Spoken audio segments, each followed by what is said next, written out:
உலகம் ஆண்டு கொண்டிருக்கக்கூடிய அத்தனை தமிழ் சொந்தங்களுக்கும் வணக்கம். பேரன்புக்குரியவர்களே, நான் உங்களுடைய உதச்சி கோட்டை விஜயன்.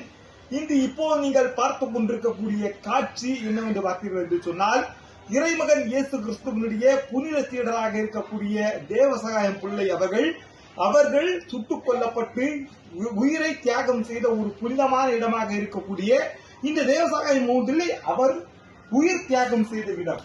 இதோ வானத்துடைய நட்சத்திரங்கள் சொல்லப்படுவது போல இந்த ஆலமரத்துடைய நிலையிலே துப்பாக்கி குண்டுகள் முழங்க அந்த இறைமகனுடைய மிகச்சிறந்த சீடராக இருக்கக்கூடிய ஐயா அவருடைய இறை ஆன்மா இதோ இந்த இடத்தில் தான் அவருடைய உயிரை தியாகம் செய்திருக்கிறது. தொடர்ச்சியாக பார்ப்போம். இந்த இடத்தில் முறையாக ரத்த சாட்சியாக மறித்தவர் தான். இதோ பல்வேறு ஊடக நண்பர்கள் நம்மோடு இருந்து கொண்டிருக்கின்றார்கள். இவர்களோடு தான் இந்த பதிவு நாங்கள் தொடர்ந்து சென்று கொண்டிருக்கின்றோம். இந்த இடத்தில் இன்னும் பல்வேறு விதமான வரலாறுகளும் பல்வேறு விதமான தகவல்களும் இறை தகவல்களும் புதைந்து கிடக்கிறது. அவை அனைத்தையும் உங்களுக்கு தருவதில் நாங்கள் மற்ற மகிழ்ச்சி கொள்கிறோம். அன்பர்களே, அன்பான உறவுகளே, இந்த தேவசாயம் பிள்ளையுடைய வரலாற்று சிறப்புமிக்க இடத்திலே இந்த இடம் ஒரு முக்கியத்துவம் வாய்ந்த இடம். ஏனென்றால் இந்த உலகத்தில் இசை என்பது உயிரிலும் உணர்விலும் அனைத்திலும் கலந்தது, அது கல்லிலும் கூட கலந்தது என்று சொல்வார்கள். அதுபோல இந்த இடத்திலே மணியினுடைய ஓசையை அழகாக கேட்கலாம். அது இந்த இடத்தில் மணி என்பது இல்லை,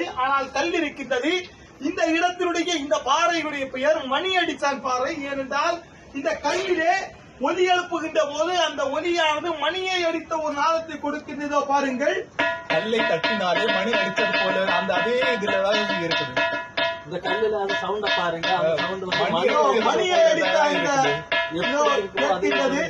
ஆலயத்திலே மணி அடிக்கின்ற போது அந்த ஆலயத்தினுடைய மணியினுடைய ஒலி எப்படி இறைவனை கொண்டு போய் சேர்க்கிறதோ அதுபோல இந்த இடத்திலே கல்லிலே நாம் அடிக்கின்ற இந்த ஒலி நம்முடைய மனதிலே இருக்கக்கூடிய கவலைகளையும் கண்ணீரையும் வருத்தத்தையும் இறைவனிடம் கொண்டு சேர்ப்பதாக அமைகிறது. முயற்சித்து பாருங்க. பாருங்க, மணி அடிச்சது போலவே சவுண்ட் கேட்குது. இதுல மணி அடிச்ச சவுண்ட் தான் கேட்குது. இந்த இடத்துல வந்து அடிக்கும் போது அந்த இடத்துல மணி அடிச்சா அதாவது மணியினுடைய ஒலியானது அழகாக கேட்டுக்கொண்டே இருக்கின்றது. இந்த ஒவ்வொரு இடமும் ஒரு வரலாற்று சிறப்பு மிக்க ஒரு அனுபவத்தை, ஒரு புதிய ஒரு வரலாறை, ஒரு ஆன்மீகத்தை நமக்கு கற்றுக் கொடுக்கின்றது. இதோ ஒரு வரலாற்று சிறப்பு மிக்க ஒரு புனிதமான இடம். இறைமகன் இருக்கக்கூடிய புனிதமாக இருக்கக்கூடிய உபரி மாவட்டத்தைச் சேர்ந்த மிகச்சிறந்த வீரர் ஐயா தேவசாயம் அவருடைய நினைவு இடத்தில் தான் நாம் இருந்து கொண்டிருக்கிறோம். இந்த இடம் ஆழ்வாய் கோவாலைக்கு அருகே இருந்து கொண்டிருக்கின்றது. இதோடு பார்த்துக் கொண்டிருக்கக்கூடிய இடம் தான் ஒரு வரலாற்று சிறப்பு மிக்க இந்த ஆலயத்துடைய ஒரு ஆரம்பம். இந்த இடத்தில் நம்ம இருந்து கொண்டிருக்கக்கூடியவர் உபரி மாவட்டத்துடைய ஒரு உயர்வான நகரத்தை சொல்வதை விட ஒரு உயர்ந்த நல்ல இடங்களுக்கு சொந்தக்காரரும் இறைவன் இறைப்பற்றாளராக இருக்கக்கூடிய அன்புவர்கள் நாயகன் விழிப்பவரோடு இந்த வரையும் இந்த இடத்திலிருந்து ஆரம்பமாகிறது. அத்தனையுமே அதுவும் காகிதத்தில் அல்ல, ஒரு கல்லிலே ஒரு பாறையிலே வரையப்பட்டிருக்கின்றது என்று சொன்னால், ஒரு வரலாற்று சிறப்பு மிக்க இடத்திலே ஒரு தத்ரூபமாக, ஒரு கட்டிடக்கலைக்கு சான்றாக, ஒரு ஆன்மீக இறை பக்திக்கு சான்றாகத்தான் இந்த இடத்தை நாம் பார்க்க முடிகிறது.